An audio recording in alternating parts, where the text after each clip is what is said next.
Hello, my amazing students. This is Grandma Carla, and I am back with the Trumpet of the Swan, and we are on Chapter 8. When Lewis's father and mother discovered that Lewis was missing, they felt awful. No other young swan had disappeared from the lakes, only Lewis. "The question now arises," said the cob to his wife, "whether or not I should go and look for our son. I am disinclined to leave these attractive lakes now, in the fall of the year, with winter coming on. I have, in fact, been looking forward to this time of serenity and peace and the society of other waterfowl. I like the life here." "There's another little matter to consider besides your personal comfort," said his wife. "Has it occurred to you that we have no idea which direction Lewis went when he left? You don't know where he went any more than I do. If you were to start out looking for him, which way would you fly?" "Well," replied the cob, "in the last analysis, I believe I would go south." "What do you mean, in the last analysis?" said the swan impatiently. "You haven't analyzed anything. Why do you say in the last analysis? And why do you pick south as the way you should go looking for Lewis? There are other directions. There's north, east, and west. There's northeast, southeast, southwest, northwest." "True," replied the cob. "And there are all these in-between directions. North, northeast, east, southeast, west, southwest. There's north by east and east by north. There's south, southeast, a half east, and there's west by north and a half north. The directions a young swan could start off are almost too numerous to think about." So it was decided that no search would be made. "We'll just wait here and see what happens," said the cob. "And I feel Lewis will return in the fullness of time." Months went by. Winter came to the Red Rock Lakes. The nights were long and dark and cold. The days were short and bright and cold. Sometimes the wind blew. But the swans and the geese and the ducks were safe and happy. The warm springs that fed the lakes kept the ice from covering them. There were always open places. There was plenty of food. Sometimes a man would arrive with a bag of grain and spread the grain where the birds could get it. Spring followed winter. Summer followed spring. A year went by, and it was springtime again. Still no sign of Lewis. Then one morning, when Lewis's grown-up brothers were playing a game of water polo, one of them looked up and saw a swan approaching in the sky. "Go-ho!" cried the cygnet. He rushed to his father and mother. "Look, look!" All the waterfowl on the lake turned and gazed up at the approaching swan. The swan circled in the sky. "It's Lewis," said the cob. "But what is that peculiar little object hanging around his neck by a string? What is that?" "Wait and see," said his wife. "Maybe it's a gift." Lewis looked down from the sky and spotted what looked like his family. When he was sure, he glided down and skidded to a stop. His mother rushed up and embraced him. His father arched his neck gracefully and raised his wing in greeting.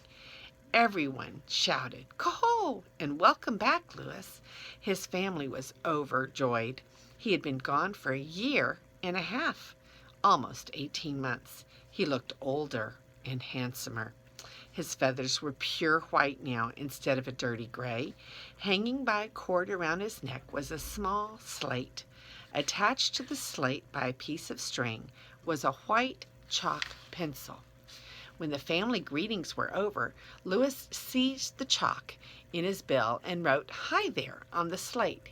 He held the slate out eagerly for all to see. The cob stared at it. The mother swan stared at it. The cygnets stared at it. They just stared and stared. Words on the slate meant nothing to them. They couldn't read.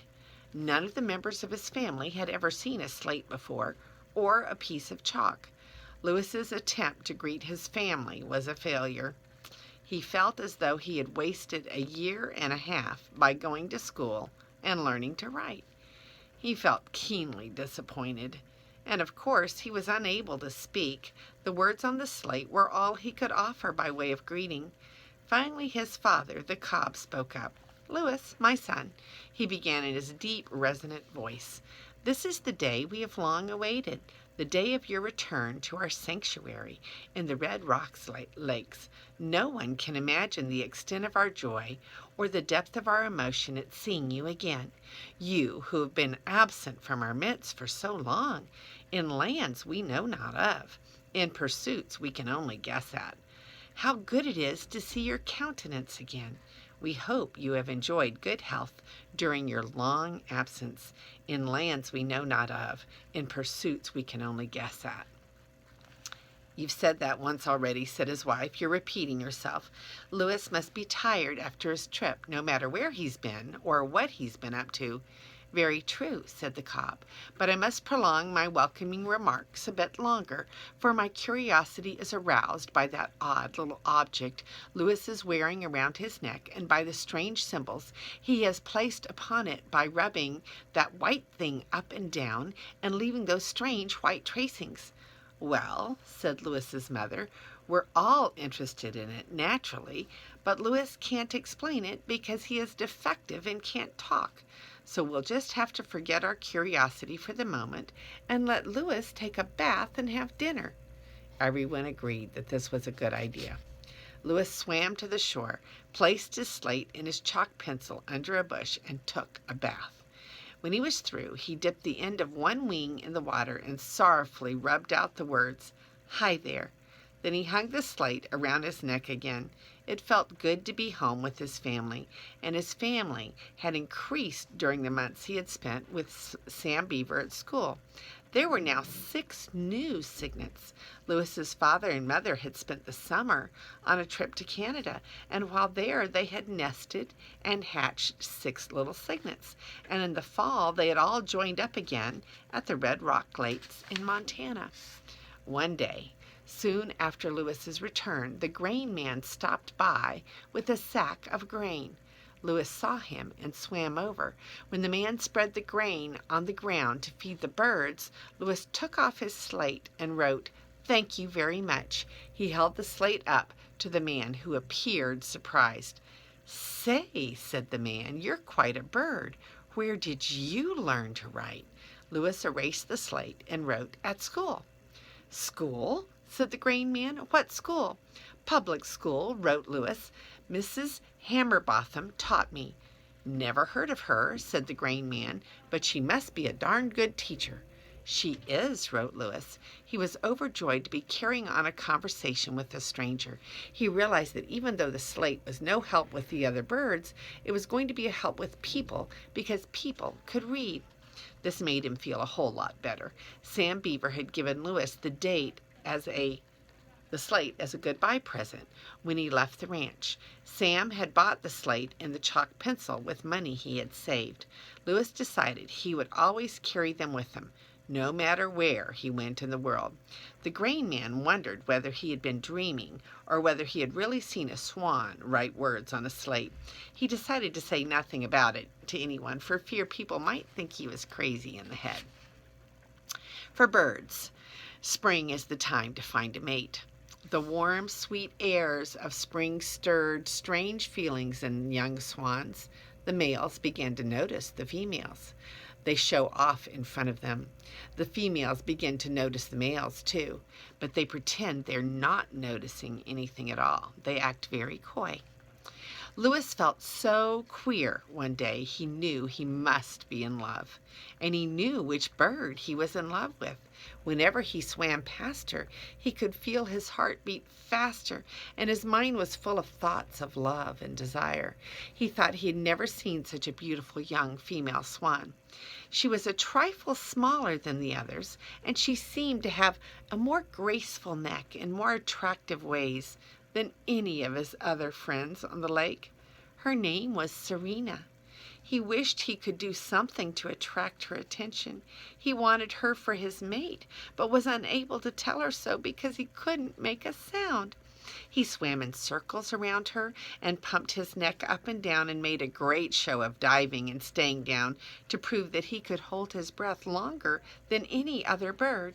But the little female paid no attention to Louis's antics. She pretended he didn't exist. When Lewis's mother found out that Lewis was courting a young female, she hid behind some bulrushes and watched what was going on.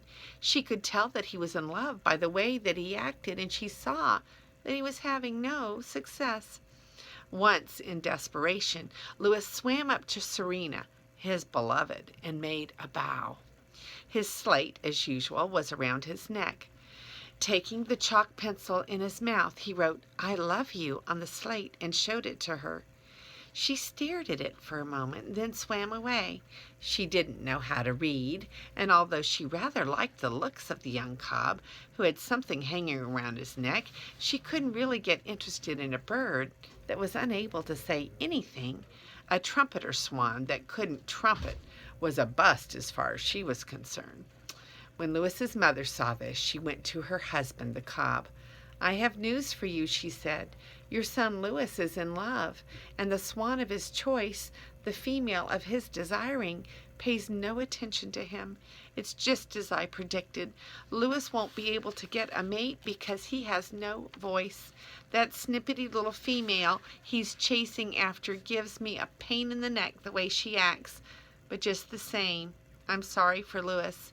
He thinks she's the greatest thing on the lake, and he can't say, 'Coho, I love you,' and that's what she's waiting to hear." "Why, this is terrible news," said the cob.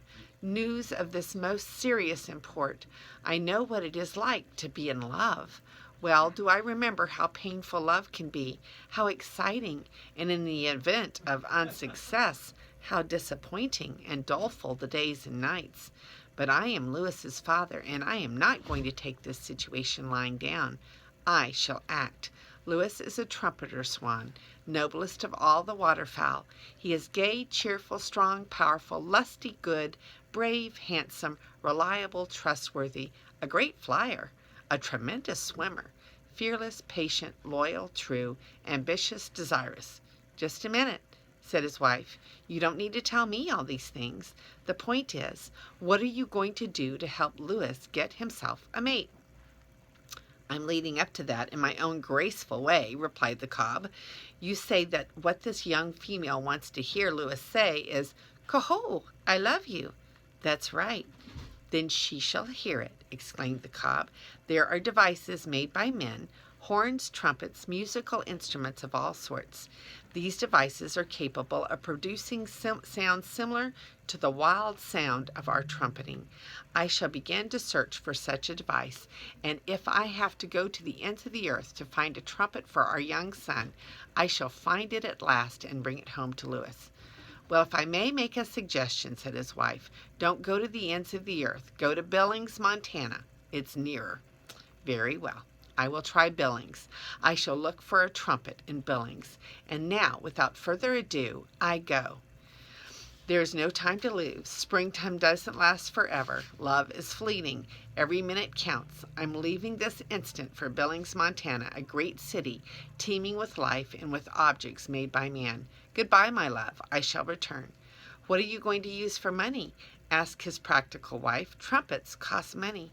"Leave that to me," replied the cob, and with that he took off into the air. He climbed steeply, like a jet plane, and then leveled off, flying high and fast toward the northeast. His wife watched him until he was out of sight. "What a swan," she murmured. "I just hope he knows what he's doing." And that was the end of chapter 8, which is called Love.